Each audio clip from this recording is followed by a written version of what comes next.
शतमेन्नो शारदो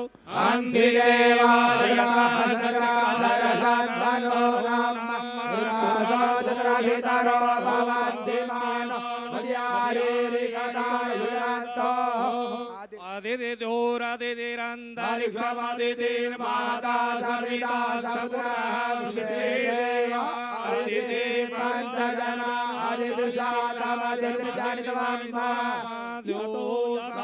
समीयसे ततो नो अभयं गुरो सन्नः गुरु प्रजाभ्यो भयन्नः पशुभ्यः शान्तिरन्तरिक्षको शान्तिः पृथिवी शान्तिरापः शान्तिरोगदयः शान्तिः शान्तिर्देवाः शान्तिर्ब्रह्म शान्तिः सर्वतो शान्तिः शान्तिरेव शान्ति सामा शान्तिरेति।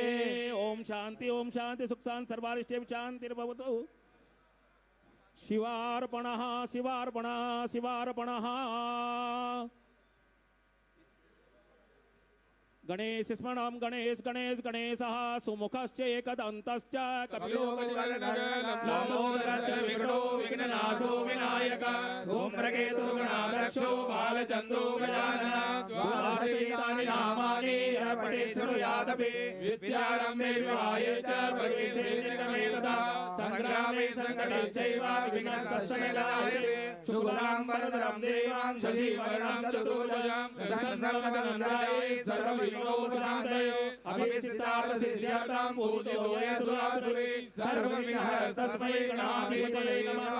सर्वमङ्गलमाङ्गल्ये शिवे सर्वार्थसाधिके शरण्ये त्र्यम्बके गौरी नारायणी नमोस्तुते सर्वदा सर्वकार्येषु नास्तिदेशान् मङ्गलम् येषां विजयो भगवान् मङ्गलाय नमो हरि। तदेव लग्नं सुदिनं तदेव ताराबलं चन्द्रबलं तदेव विद्याबलं देवबलं तदेव लक्ष्मीपते देवयुगं स्मरामि। यत्र योगेश्वर कृष्णो यत्र तत्र श्रीविजयोर्भूति ध्रुवनिर्मतिर्मम सर्वेषु आरम्भकारेषु कृष्णे भुवनेश्वर देवादिसन्तु न सत्ये ब्रह्मेशार्जनार्दन विनायकं गुरुरभानो ब्रह्म विष्णु महेश्वर सरस्वती प्रणमो सर्वकार्यसिद्धये।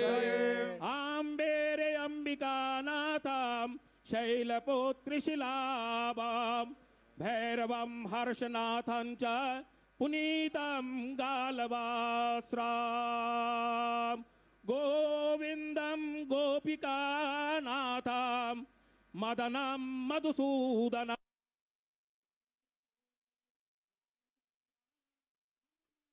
तथा परां ताड़केश्वं महादेवं झारखण्डे सदाशिवं प्रणमामि वन्दे कार्यारम्भे सुसिद्धये प्रणमामि वन्दे कार्यारम्भेषु सिद्धये श्रीमन्महागणाधिपते नमः।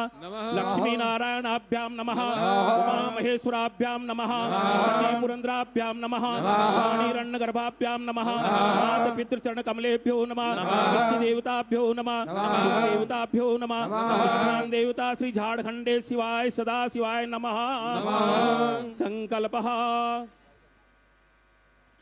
आप बोलेंगे सर ओम ओम विष्णु विष्णु तत्सद अध्य रुद्र नामनी संवत्सरे संवत 2083 शाके शाहलिवाने 1948 मासानाम मासो उत्तमे मासे महा मांगल्य प्रद मासे ज्येष्ठ मासे शुभे कृष्ण पक्षे सूर्य उदयात नवम्याम तिथौ चंद्रवासरे मितायाम।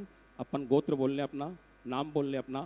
भगवत दासोहम श्री द्वादश ज्योतिर्लिंग मध्य श्री सोमनाथ स्थापना दिवस अमृत महोत्सव अंतर्गत स्थानादि श्री झारखंड शिवालय पूजन अर्चन कर्महं कारिष्ये। वामस्य अक्षान् गृहीत्वा ओम गणानान्त्वा गणपतिगो हवामहे प्रियानान्त्वा प्रियपतिगो हवामहे गजेनान्त्वा गणपतिगो हवामहे वसो मम गणपतिं गणपतिं ध्यायामि पूजयामि मायङ्गौ पितरादि पार्वतीभ्यो नमः ध्यायामि पूजयामि जत्रा बाणाः सम्पतन्ति कुमार इन्द्रो बृहस्पतिरदितिः सर्वयच्छतु स्कन्दायै नमः माशु शिशानो बृहवो न भीमो घनागणः शोभनचरखणीनां संग्रन्थयो दिविदैववीयः सदकोसेन अजयसाकमिन्द्रः दिशुराय नमः ध्यायामि भद्रं कर्णेभिः शृणुयाम देवा भद्रं पश्येमाक्षभिर्यजत्रा स्थिरैरङ्गैस्तुवागुंसनो व्यसेमहि देवैदं यदायुः जलधिपते ईशान गुण वीरभद्रान् वीरभद्रं ध्यान नमोस्तु सर्वेभ्यो जय जय जगन्नाथ मनो ये अंतरिक्षेभ्यः सर्वेभ्यो नमः नागराजाय नमः ध्यायामि पूजयामि अंजलिं कुर्यात् मन्दारमालान् कुलितालकायै कपालमालायै दिव्याम्बरायै जगदिगम्बराय नमः शिवायै ध्यायामि पूजयामि भवानी शंकराय आसुतो देवताभ्यो नमः आगे ले लो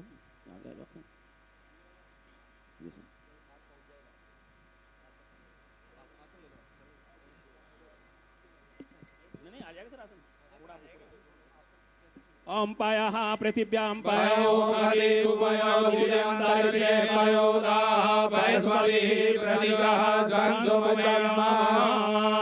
भवानी शंकराय आसुतोष देवता सांगाय परिवाराय सायुधाय शक्तिकाय स्नानं समर्पयामिभ्यो नमः ओम शुद्धबालः सर्वशुद्धबालो मणिबालश्विनाः सीताः रुद्राय पशुपतये कारणाय अवलिप्तारौद्रा नमो रोवाः वाजन्याः पयस्नानं पयः पृथिव्यां पयो कलिकुपयो द्रियान्तरिक्षे पयोदाः पयस्वती प्रदिशः सन्तोषया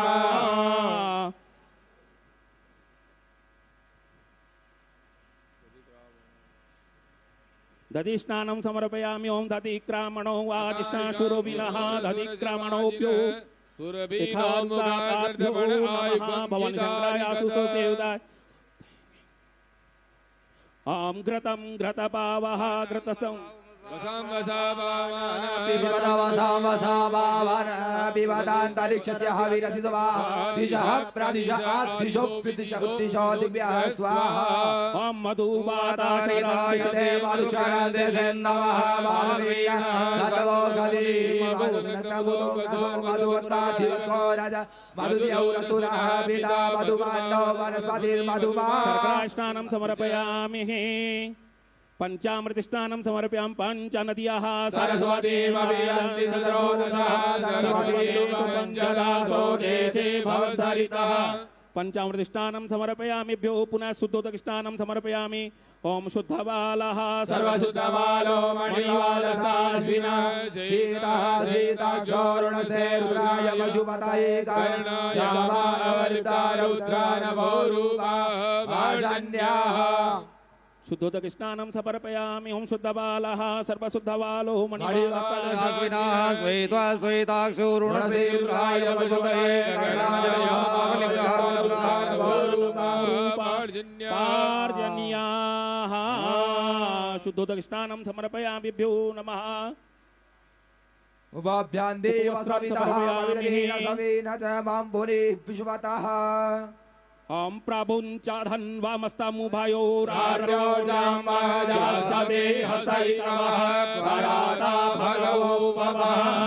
हेलो माइक चेक हेलो समर्पयामिभ्यो नमः hello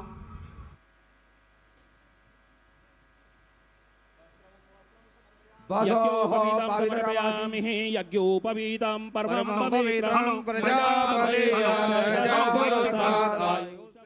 hello mic check hello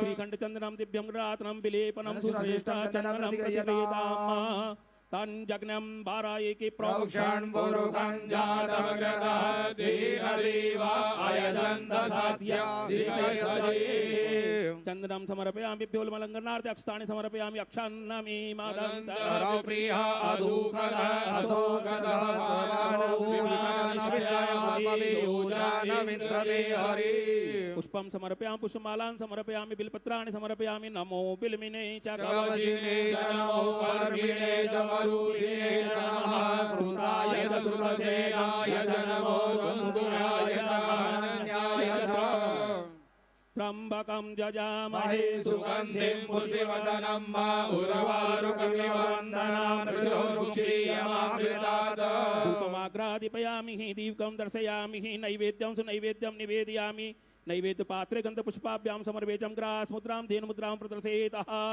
प्राणास्व व्यानास्व उदानास्व श्रोत्रास्व वाचेस्व मनसेस्व आचमनीयं समर्पयामि आचमनीयं समर्पयामि भ्यो नमः उत्तर पोषणार्थे फलं निवेदयामि ओम जाहा फल निर्जा अबलामुस्वाय सदुषे यस्वति प्रचोदस्तानो मुञ्चन्तु पुनः आचमनीयं समर्पयामि भ्यो नमः मुखपासार्थे ताम्बूल पीठिकां समर्पयामि भ्यो नमः पूजा सात पुण्यार्थे दक्षिणां समर्पयामि भ्यो नमः आरार्तिकं पंकवन करा दो कर्पूर आरती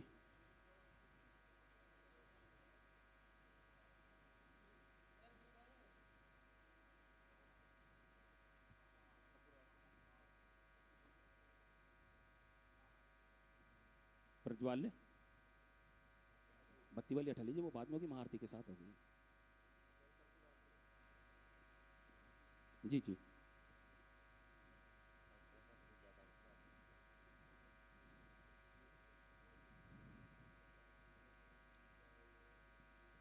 तो ले दीजिए सर। नहीं नमः गंधादिभि संपूज्य उत्थाय उठेंगे सर।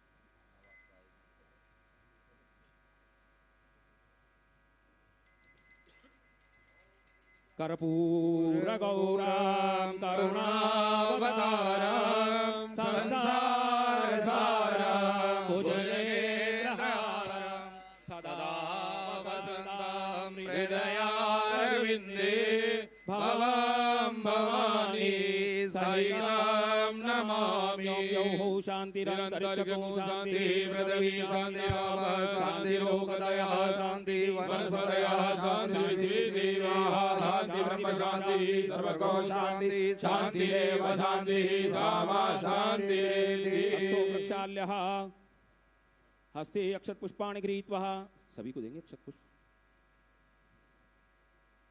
पंडित जी महाराज ओम यज्ञेन यज्ञमय जन्त देवास्तानि धर्माणि प्रमाणानि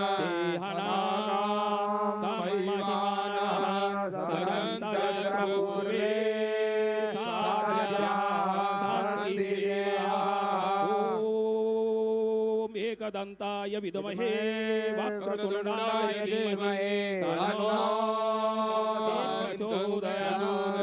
ओम कात्यायनायै च विद्महे सर्वशक्त्यै च धीमहि तन्नो देवी प्रचोदयात्।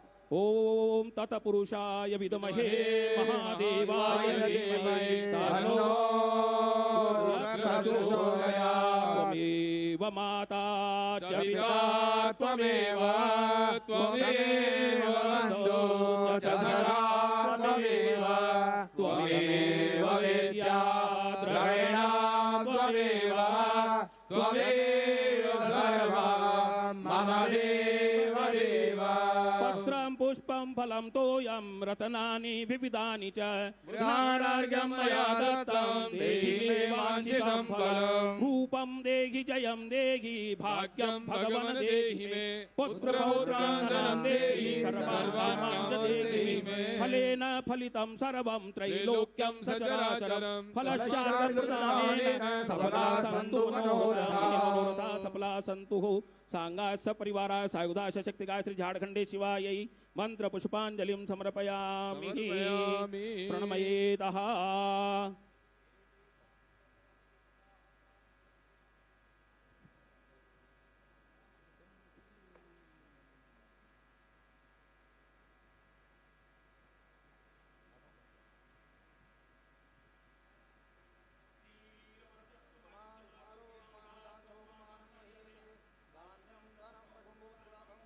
संवत्सरं दीर्घमायुः नमस्तु अस्तु कल्याणम्।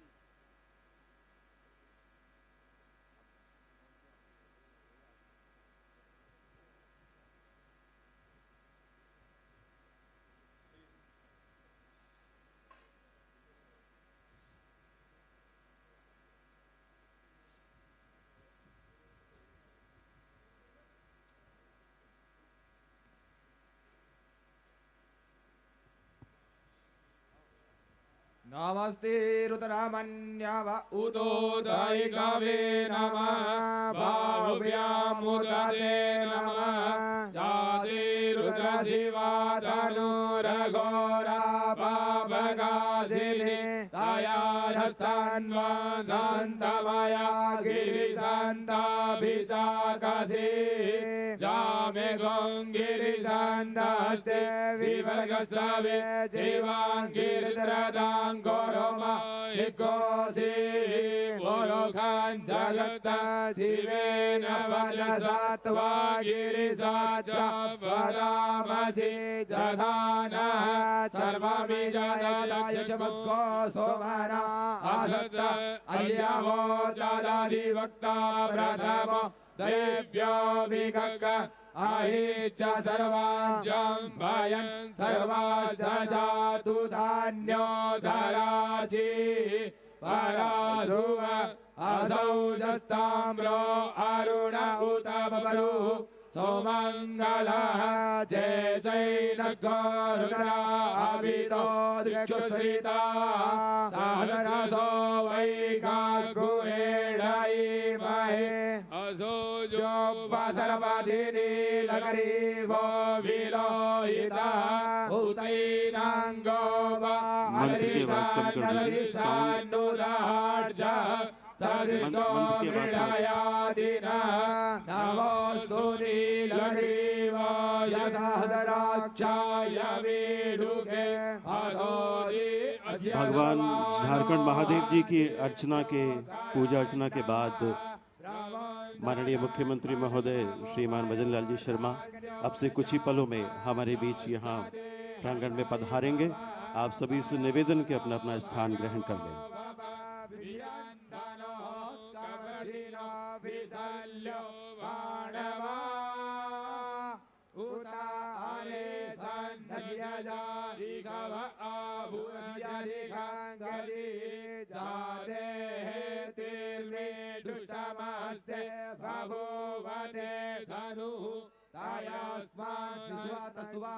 माया परिभुज परिते धन्वनो हे तीर्थमान वेणक्तो विश्ववदः अधो जयि गुदिस्तवारि अथवान्निदेहितम् अवतदियधानिष्टवग्गो सहस्राक्षसति गुजे निषीर्षसल्यानाम् मुखा शिवो नः सुमना भव नमस्त आयुधाय नदाय दुष्णवि उभभ्यामुददे नमः बाहुभ्यन्तव धन्वने मानो वहन्तमुतमान अर्वगमान उक्षन्तमुतमान उक्षितम्।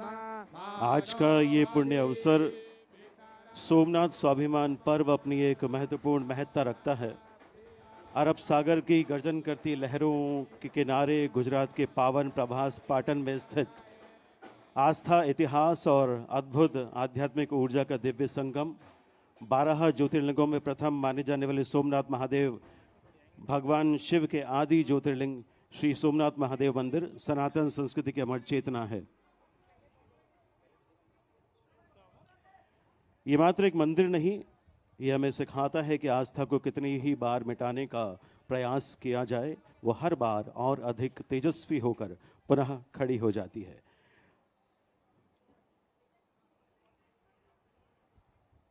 हमने पूर्व में माननीय मुख्यमंत्री के आगमन से पूर्व भगवान शिव की स्तुति की, भगवान शिव के भजनों का आनंद लिया। एक बार पुनः माननीय के पधारने के साथ ही हम भजनों का एक बार पुनः आनंद लेंगे।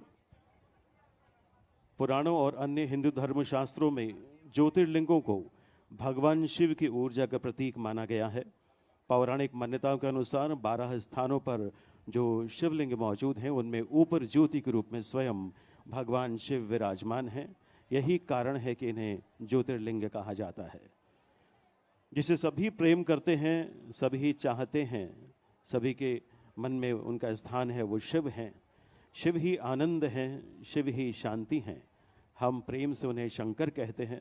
शंक का अर्थ है आनंद और कर का अर्थ है करने वाला, अर्थात आनंद करने वाले और कराने वाले शंकर ही हैं, शिव ही हैं।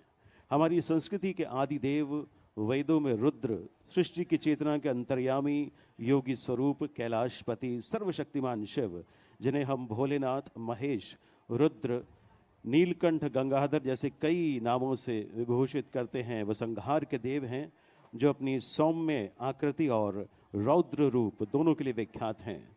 सृष्टि की उत्पत्ति, स्थिर और संहार के अधिपति भगवान शिव निराकार और सृष्टि प्रक्रिया के आदि स्रोत हैं। भगवान शिव के सुंदरतम रूप का ध्यान करें तो महायोगी भगवान शिव नागराज वासुकी का हार पहने हैं। 3 नेत्रों वाले भगवान शिव ने अपने पूरे शरीर पर भस्म रमाई है। ऐसे अविनाशी और शुभता का आवास करवाते भगवान शिव विशाल हृदय और उदार प्रवृत्ति के स्वामी हैं। लय प्रलय को अपने अधीन किए हुए सृष्टि के आदिदेव कल्याणकारी भगवान शिव को हम सभी का नमन है। हम सभी मानते हैं कि भगवान शिव के बिना हमारी इस सृष्टि में कुछ भी संभव नहीं है। शिव ही सत्य हैं, शिव ही अटल हैं, शिव ही प्रारंभ और शिव ही संपूर्ण हैं। शिव जो अनंत हैं, जो सभी भक्तों के प्रिय देव हैं, सभी को अभयदान देते हैं, दयालु हैं, तो रुद्र स्वरूप में हम सभी के बीच में विद्यमान हैं। जो नीलकंठ हैं, जिनके गले में सर्प का हार है, शीश पर स्वयं चंद्रमा विराजमान हैं, तारे जिनका आभूषण है, जिनके समक्ष ब्रह्मा और विष्णु भी नतमस्तक हैं, सृष्टि के पालनकर्ता, संहारक और भक्तों को अभयकार करने वाले उन्हीं शिव को हम बारंबार प्रणाम करते हैं। उस सर्वस्व को प्रणाम करते हैं जो सृष्टि का आधार है। निराकार होते हुए भी हम सभी के मन में दिन प्रति दिवस आकार लेते हैं। उस शंभु को प्रणाम करते हैं जो प्रातः की भोर के साथ हमें प्रति दिवस अभयदान देते हैं। हम शिव कहते हैं तो शिव का अर्थ है शुभ। शिव की जड़ शी है, जिसका अर्थ है जिनमें सभी चीजें व्यापक हैं, और वह का अर्थ है अनुग्रह के अवतार। उन्हीं शिव को प्रणाम है। लय प्रलय को अपने अधीन किए हुए कल्याणकारी शिव को प्रणाम है। वेदों में रुद्र, सृष्टि की चेतना के अंतर्यामी, योगी स्वरूप, कैलाशपति, सर्वशक्तिमान शिव हम समझते हैं कि संहार के देव हैं और अपनी सौम्य आकृति और रौद्र रूप दोनों के साथ विख्यात हैं। सृष्टि की उत्पत्ति हो, स्थिति हो और संहार हो, अधिपति भगवान शिव निराकार और सृष्टि प्रक्रिया के आदि स्रोत हैं। उन्हीं शिव को हम सभी प्रणाम करते हैं। ओम नमः शिवाय परम कारण कारणाय दीप्तोज्ज्वल ज्वलित पिंगल लोचनाय नागेंद्र कुंडल भूषणाय ब्रह्मेंद्र विष्णु वरदाय। ओम नमः शिवाय। माननीय मुख्यमंत्री महोदय कुछ ही पलों में हमारे बीच यहाँ पधारेंगे प्रांगण में, और उनके समक्ष जो कलाकार अपनी मीठी वाणी यहाँ पर आपके समक्ष जो पूर्व में भजन के द्वारा अपनी मीठी वाणी से परिचित करवा चुकी हैं, वो हैं आकांक्षा राव। हम सभी के बीच में यहाँ स्थान ले रही हैं और मीठे शिव भजनों के साथ आप माननीय मुख्यमंत्री महोदय को भी भजनों का आनंद दिलवाने वाली हैं।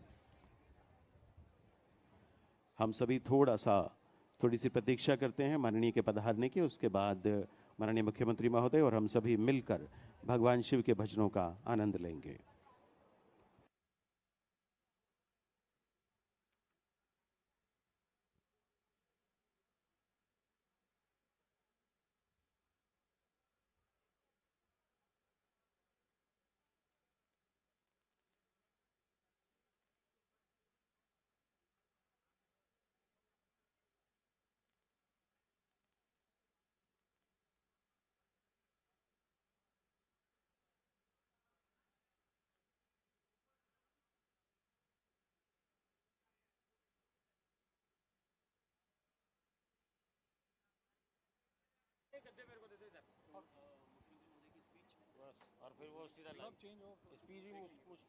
जी जो जो भाव बहुत समय से दबे हुए थे लोगों में, भाई इतने लोग कैसे पहुंच गए वहां पे? बिल्कुल। इसलिए पहुंच गए। आप देखिए, एक समय था कि उत्तर प्रदेश में ताजमहल सबसे ज्यादा पर्यटन की फुटफॉल उससे- वाला बिल्कुल।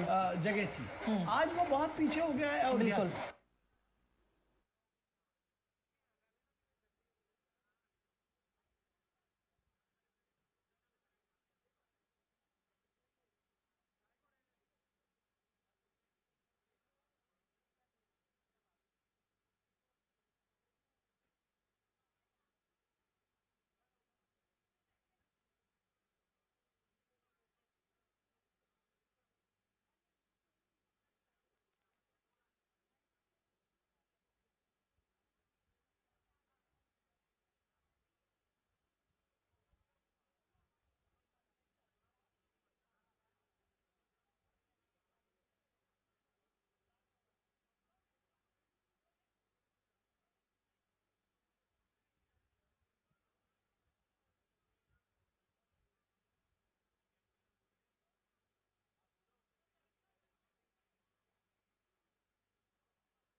हम सभी अब मिल करके सोमनाथ मंदिर गुजरात से जो सीधा प्रसारण है इस समय, उसका अवलोकन करेंगे। और ये प्रसारण राष्ट्रीय शिखर कार्यक्रम का है।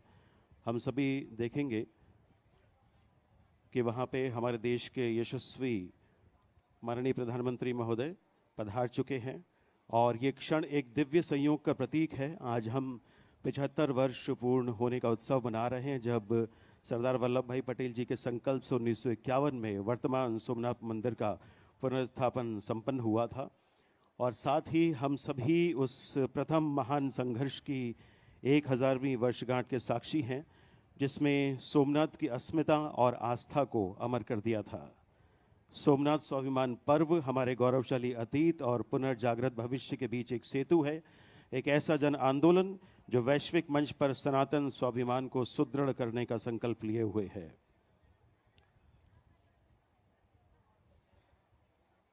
सोमनाथ भारत की आत्मा का एक तरह से उसकी घोषणा है, शाश्वत घोषणा है। ये स्वाभिमान पर्व कोई अनुष्ठान नहीं, बल्कि एक दृष्टि है कि विकसित भारत की वो रूपरेखा जो अपनी जड़ों से शक्ति प्राप्त करती है।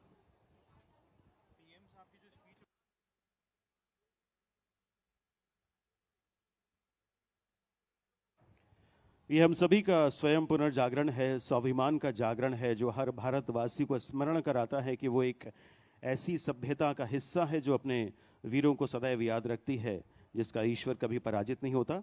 हम सभी अब गुजरात के सोमनाथ मंदिर से सीधे प्रसारण को देखते हैं।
वापस आते हैं डॉक्टर हीरामन तिवारी पर। डॉक्टर हीरामन तिवारी, आप बता रहे थे कि किस तरह से डमरू प्रथम वाद्य यंत्र के तौर पर देखा जाना जाता है। भगवान शिव शंकर भोलेनाथ का ये वाद्य यंत्र है, उसके विषय में आप जानकारी दे रहे थे जी।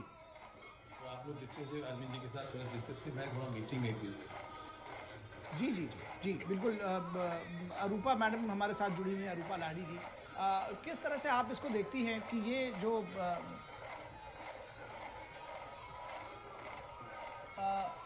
इससे पहले कि हम अरूपा मैम के पास जाएं, हम आपको कुछ और तस्वीरें दिखाएंगे।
कहना चाहिए कि जनसागर उमड़ा हुआ है प्रधानमंत्री नरेंद्र मोदी के स्वागत करने के लिए। और स्वागत उस सोमनाथ देव का भी है जिनके पुनर्निर्माण की ये 75 वर्ष पूरे हुए हैं।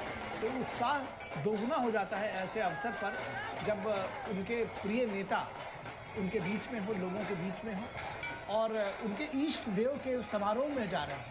तो जिसको कहते हैं कि एक के साथ एक का ये डबल बोनांजा, डबल मजा। जी क्या कहेंगे? बिल्कुल, ये लगातार। और अगर एक तरह से हम देखें तो ये तस्वीरें अपने आप में मन मोह लेती है, क्योंकि प्रधानमंत्री जब वहाँ पहुँचे और आगे आगे देखिए तस्वीरों में कि किस तरीके से जो श्रद्धालु हैं वो डमरू लेकर के और प्रधानमंत्री नरेंद्र मोदी के स्वागत में दोनों ओर लंबी कतारों में लोग खड़े हुए हैं। और सिर्फ उस पल के इंतजार में जब अमृत महोत्सव, सोमनाथ अमृत महोत्सव की जो झलक हम सभी को आज नजर आई, क्योंकि अपने आप में ये ऐतिहासिक दिन भी है। 75 वर्ष इसके पुनर्निर्माण के और डमरू की गूंज से स्वागत प्रधानमंत्री नरेंद्र मोदी का। हालांकि इस मंदिर की अगर हम बात करें तो शाश्वत ज्योति जो कि समय और संघर्षों के साथ आगे बढ़ता है, जहाँ पर संस्कृति की भी झलक दिखाई देती है, विकास भी और साथ साथ विरासत भी। बिल्कुल। और ये आप देखिए तस्वीरें, इसमें जो जिस तरह से केले के पत्ते लगाए गए हैं, जिस तरह से बंधनवार बनाए गए हैं, वो एक मंदिर के प्रांगण के अनुरूप है। और जो तमाम सारे जो श्रद्धालु हैं वो प्रधानमंत्री नरेंद्र मोदी की एक झलक पाने के लिए आप देखिए दोनों तरफ किस तरह से फूलों की वर्षा भी कर रहे हैं। और वो लगातार प्रधानमंत्री को को अभिवादन करने के लिए जी भी, जिसको कहते हैं ना कि एक दूसरे पर गिर पड़ रहे हैं तो गलत नहीं होगा, जो उनका उत्साह है, उमंग है, उल्लास है, वो देखते हुए बनता है। तो ये जो आज का उल्लास है, जो उमंग है, वो स्वतः स्फूर्त है। और जिस तरह से हम बार बार कर रहे हैं कि ये सनातन का पुनर्जागरण है, मंदिर का पुनर्निर्माण ही तक नहीं है ये, क्योंकि ये जो इसका जो सांस्कृतिक और राष्ट्रीय महत्व है वो कई गुना ज़्यादा है, क्योंकि एक मंदिर ही नहीं बल्कि भारत की अटूट आस्था और पुनर्जागरण का प्रतीक इसको माना जाता है। बार बार तोड़ा गया लेकिन हर बार पुनर्निर्माण हुआ, इसलिए इसे भारत के आत्मबल और सांस्कृतिक चेतना का प्रतीक भी कहा जाता है। और प्रधानमंत्री नरेंद्र मोदी ऐसे मौके पर वहाँ मौजूद हैं। और जैसा कि अभी आप बता रही थी कि अपने लेख में भी प्रधानमंत्री ने इसको और कई अवसरों पर उन्होंने सोमनाथ को भारत की सनातन परंपरा और सांस्कृतिक विरासत का प्रतीक बताया है।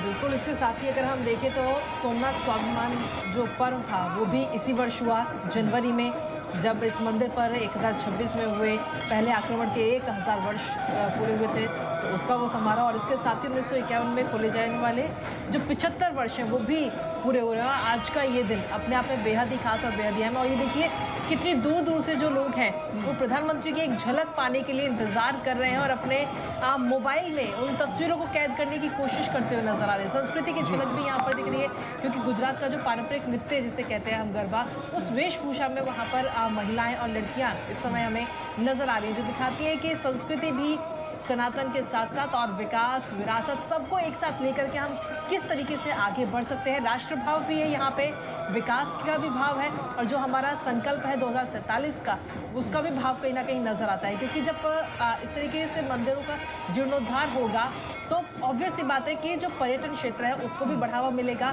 हजारों लाखों की संख्या में श्रद्धालु वहाँ पर पहुँचेंगे और अर्थव्यवस्था को भी एक नई दिशा मिलती हुई इसके जरिए नजर आएगी। जैसा आपसे कुछ देर पहले हम जिक्र भी कर रहे थे टेम्पल इकोनॉमी के जरिए जी, तो वो भी कहीं ना कहीं आगे बढ़ेगी। जी बिल्कुल, आप देख सकते हैं किस तरह से छतों पर जहाँ जहाँ लोगों को जगह मिल रही है वहाँ तक गए हैं और प्रधानमंत्री उन सब का अभिवादन भी कर रहे हैं, उन सब का अभिवादन स्वीकार भी कर रहे हैं। तो सोमनाथ अमृत महोत्सव कार्यक्रम में जो मंदिर के पुनर्निर्माण, सांस्कृतिक विरासत, आध्यात्मिक परंपरा और आधुनिक विकास कार्यों को केंद्र में रखकर आयोजित किया गया है। आधुनिक विकास कार्य इसमें बेहद महत्वपूर्ण हो जाता है। दरअसल सारे तत्व महत्वपूर्ण हैं, लेकिन जब हम उसको आधुनिकता के साथ में, जब हम उसको अर्थतंत्र के साथ में जोड़ते हैं तो वो और भी महत्वपूर्ण हो जाता है, विकास भी उसमें जुड़ा हुआ है। तो मंदिर की ऐतिहासिक यात्रा है, सनातन संस्कृति का संदेश भी है, तीर्थ पर्यटन और विकास भी है। तो ये सारे तत्व जो है उसमें जुड़े हुए हैं। राष्ट्र निर्माण में सांस्कृतिक विरासत की भूमिका पर जाहिर तौर पर विशेष जोर रहता है, तो ये और भी उस लिहाज से महत्वपूर्ण हो जाता है। महत्वपूर्ण इसलिए भी हो जाता है कि ये जो एक बदलाव आया है, जो नया भारत जब हम कहते हैं तो नए भारत की ये एक उसका एक जिसको कहते हैं कि वो प्रतिफल, वो एक उस वाहक के तौर पर दिख रहा है कि ये नए भारत में आप देख रही हैं कि कैसे पुनर्जागरण हुआ, कैसे लोगों ने इसको अपने आप में जोड़ा, कैसे हमारी जो हमारा जो राजनीतिक नेतृत्व है उसने इसको पहचाना, लोगों की भावनाओं को पहचाना और कैसे उसको मूर्त रूप दिया। इसमें बड़ी दृढ़ राजनीतिक इच्छा शक्ति की जरूरत है। ये दिखने में आसान लगता होगा कि आप जाइए और एक मंदिर कॉरिडोर बना दीजिए और पूरब से पश्चिम तक, उत्तर से दक्षिण तक तमाम जगहों पर तमाम मंदिर कॉरिडोर निर्माण करना, ये कहना आसान है लेकिन करना उतना ही कठिन है शायद। बिल्कुल, क्योंकि वो हमने दौर भी देखा है जब इसको लेकर कई सारे वैचारिक मतभेद भी रहे हैं। फिर चाहे राजेंद्र प्रसाद की हम बात करें, जवाहरलाल नेहरू की बात करें, तो कितना वैचारिक मतभेद रहा, बहस रही, कई सारी चिट्ठियां भी इसको लेकर हमने देखी हैं कि किस तरीके से उनको मना किया गया था कि आप इस कार्यक्रम में ना जाएं, इस कार्यक्रम में ना जुड़े, लेकिन उसके बावजूद भी वो वहाँ पर पहुँचे थे और इसका उद्घाटन करते हुए नजर आए थे। तो ऐसे में सांस्कृतिक विविधता की ये झलक आज इन तस्वीरों के जरिए हमें नजर आती है। तो सीधे तौर पर अगर हम देखें तो अरब सागर के किनारे सोमनाथ मंदिर जो कि लगातार अधिक खड़ा हुआ है, और ये मंदिर सिर्फ एक मंदिर नहीं है बल्कि इसे हम भारत की आत्मा भी कह सकते हैं, क्योंकि ये एक ऐसा तीर्थ है जिसे लूटने की कई बार कोशिश की गई, तोड़ने की कई बार कोशिश की गई, लेकिन इसकी आस्था जिसे कभी झुकाया नहीं जा सका, जहाँ का हर एक पत्थर कहता है कि विनाश के बाद भी पुनर्जन्म जो है वो संभव है।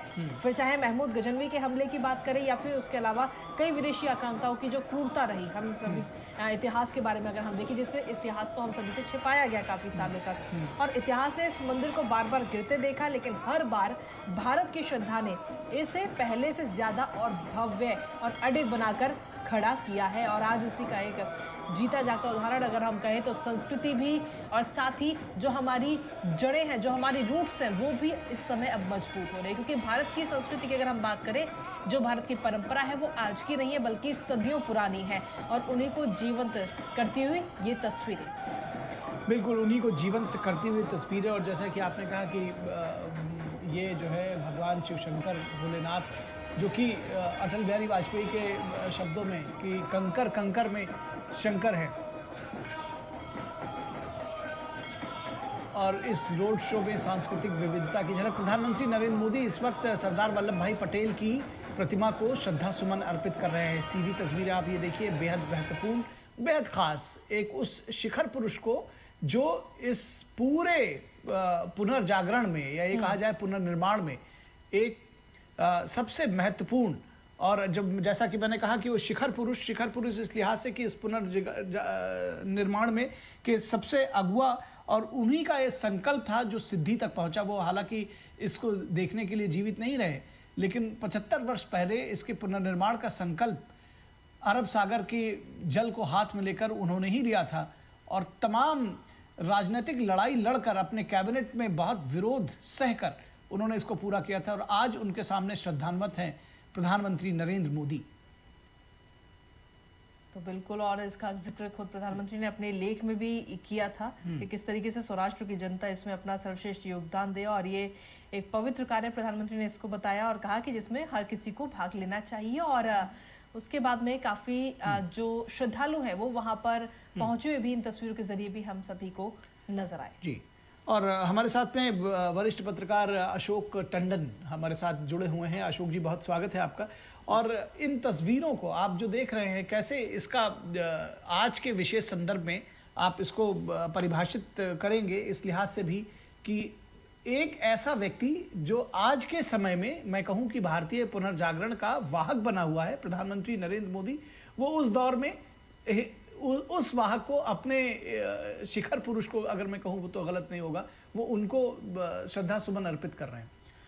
देखिए, इसमें एक और पक्ष है जो शायद हमारी चर्चा में छूट रहा है। जी, ये जितना भी सांस्कृतिक पुनरुत्थान और पुनर्जागरण का एक आंदोलन मैं कहूँगा प्रधानमंत्री जी ने शुरू किया है, उसमें एक संदेश आतंकियों के बारे में भी है। उनको एक संदेश है कि जो सत्य और निष्ठा वो कभी भी मारी नहीं जा सकती, उसको नष्ट नहीं किया जा सकता।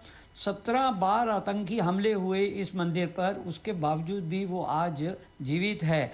तो ये जो आतंकवाद फैलाने वाले हैं या हमारे पड़ोस से आतंकवाद फैलाने की कोशिश करते हैं कि किसी तरह से भारत की अस्मिता को नुकसान पहुंचाया जाए, भारत की एकता को खंडित किया जाए, वो ये जो कार्यक्रम है, चाहे वो सोमनाथ मंदिर की बात करें, चाहे हम काशी विश्वनाथ की बात करें, चाहे ऐसे जितने भी हमारे सांस्कृतिक धरोहर थी जिनको नष्ट किया गया आतंकी हमलों के द्वारा, उनका पुनरुत्थान करके, पुनर्जागरण करके भारत की जनता के मन में एक वो भावना पैदा की जा रही है कि हम आज भी आतंकवाद से लड़ रहे हैं और कभी भी आतंकवाद जीतेगा नहीं, क्योंकि हमारी जो निष्ठा है, जो हमारी संस्कृति है, जो हमारी धरोहर है, जो हमारे संकल्प हैं, वो सब सत्य और निष्ठा पर निर्धारित हैं। तो मेरा ऐसा मानना है कि प्रधानमंत्री ये जितने भी इस तरह के सांस्कृतिक आंदोलन चला रहे हैं उसमें एक बहुत कड़ा संदेश आतंकवादियों के खिलाफ के बारे में भी है, आतंकी संगठनों के बारे में भी है, और हमारे पड़ोस से जो आतंकवाद परोस रहे हैं उनको भी एक संदेश है कि भारत किस प्रकार से अपनी एकता अखंडता को बनाए हुए हैं। और आज भी जो हम जिस चीज़ को हम उस समय किसी कारण से बचा नहीं पाए और वो आक्रांता नष्ट करके गए, हम उनको फिर से पुनर्जीवित कर रहे हैं। तो ये जो सांस्कृतिक धरोहर के पुनर्जागरण का अभियान है जो प्रधानमंत्री लगातार करते जा रहे हैं, वह कुछ पत्रकार हमसे पूछते हैं कि ये बार बार सोमनाथ क्यों जाते हैं, ऐसा सोमनाथ में क्या रखा है। तो उसमें एक संदेश के साथ साथ फिर प्रधानमंत्री इसके जो अध्यक्ष भी हैं और ये दूसरे प्रधानमंत्री हैं मोरारजी भाई देसाई के बाद जो प्रधानमंत्री के नाते उस ट्रस्ट के अध्यक्ष बने, और उस ट्रस्ट के नाते उन्होंने, जो आप लोग पहले भी कह रहे थे कि उसको टूरिज्म के लिए डेवलप किया, एनवायरनमेंट के लिए जीरो इस तरह का किया, बिल्कुल क्या क्या रास्ते बनाए। दिखा दे जरा अपने दर्शकों को, एक बार देखिए शंख और डमरू की ध्वनि।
भारतीय संस्कृति कला और भारत का पुनर्जागरण, जिसको हम कहते हैं कि सांस्कृतिक पुनर्जागरण, नव चेतना का जागरण, वो साफ तौर पर देखा जा सकता है। अटल बिहारी वाजपेयी की कविता है कि दुनिया का इतिहास पूछता, रोम कहाँ यूनान कहाँ, घर घर में शुभ अग्नि जलाता, वह उन्नत ईरान कहाँ। दीप बुझे पश्चिमी गगन के, व्याप्त हुआ बर्बर अंधियारा, किंतु चीर कर तम की छाती, चमका हिंदुस्तान हमारा। तो हिंदुस्तान चमक रहा है, बदला हुआ हिंदुस्तान है। और सिर्फ बदला हुआ, जब हम बात करते हैं तो सिर्फ शक्ति के लिए ही नहीं है, वो जब हम सॉफ्ट पावर जिसको कहते हैं जी, उसमें भी बदला है, वो भी बहुत पावरफुल दिखता है। हमारे साथ अशोक टंडन जी जुड़े हुए हैं। अशोक जी, आप अपनी बात पूरी करिएगा और साथ ही साथ ये भी बताइएगा कि ये भी बदले हुए हिंदुस्तान की एक तस्वीर है। ये जब से सांस्कृतिक पुनर्जागरण या इसके साथ साथ एक स्थायी सरकार देने की बात है, केंद्र में एक सशक्त सरकार है, सशक्त नेतृत्व है, इससे जो भारतवंशी हैं दुनिया में, जिनको हम अपना डायस्पोरा कहते हैं जी, उनका मस्तक गर्व से ऊंचा हो गया है। वो आज छाती ठोक कर कहते हैं कि हम भारतीय हैं, और उसकी उनको एक सम्मान भी मिलता है। तो जो बात हम कर रहे थे कि विदेशी भी जो हैं आज भारत को एक अलग नज़र से देखने लगे। मुझे याद है कि कुछ दशक पहले ऐसा था कि किसी भी भारतीय को अगर अमेरिका में कहीं देखते थे तो कहते थे एक और इकोनॉमिक माइग्रेंट आ गया है, लेकिन आज उनको जिस इज्जत की नज़र से देखा जाता है तो वो हर एक को आईटी स्पेशलिस्ट मानने लगे, और भारत के प्रति आस्था भी बढ़ रही है कि ऐसा क्या है भारत की धरती में, ऐसा क्या अध्यात्मवाद है, क्या ऐसा स्पिरिचुअलिज्म है। तो उसके कारण भी हमारे यहाँ पर स्पिरिचुअल टूरिज्म बहुत बढ़ रहा है, और उसके लिए विदेशी यहाँ आते हैं। तो वो सचमुच में जो भारत की विरासत है सांस्कृतिक, उसको देखकर आश्चर्यचकित होते हैं कि हज़ारों साल पुरानी संस्कृति किस प्रकार से आज भी जिंदा है। कहाँ दुनिया आज एकदम पाश्चात्य सभ्यता के उसमें आ गई है, लेकिन भारत में आने पर, काशी में जाने पर, सोमनाथ मंदिर जाने पर लोग हैरान होते हैं। तो ये जो एक बदलाव आया है भारत की छवि के प्रति, वो एक बहुत महत्वपूर्ण बात है। और इसीलिए जैसे प्रधानमंत्री भी कहते हैं कि हमको एक जो नया भारत बनाना है, जो एक समृद्ध भारत बनाना है, और उसके चलते हमको विश्व गुरु भी बनना है। जब हम विश्व गुरु बनेंगे तो केवल आर्थिक उससे नहीं होगा या सैन्य शक्ति से नहीं होगा, हमको अपनी जो सांस्कृतिक धरोहर है, जो हमारी आध्यात्मिक शक्ति है, उससे भी दुनिया को प्रभावित करके हमें जो है विश्वगुरु बनना है। क्योंकि हम विश्वगुरु थे जब ये हमारी सभ्यता चरम सीमा पर थी, हमारी आर्थिक स्थिति दुनिया भर में सबसे बेहतर, तो क्यों भारत की ओर देखते थे और भारत को सोने की चिड़िया कहते थे। तो दुनिया आज फिर उसी भारत को देखना चाहती है और आज भारत उस ओर अग्रसर है। और जिस तरह से हम आगे बढ़ रहे हैं तो कोई आश्चर्य नहीं है कि 2047 से पहले ही भारत जो है एक नए भारत के और विकसित भारत के तौर पर दुनिया के अग्रणी देशों में आकर खड़ा हो, ऑलरेडी खड़ा हो गया है। तो मेरा ऐसा मानना है कि ये जो युग है इसको स्वर्णिम युग भी अगर कहा जाए तो गलत नहीं होगा। इसके साथ ही अगर हम देखें तो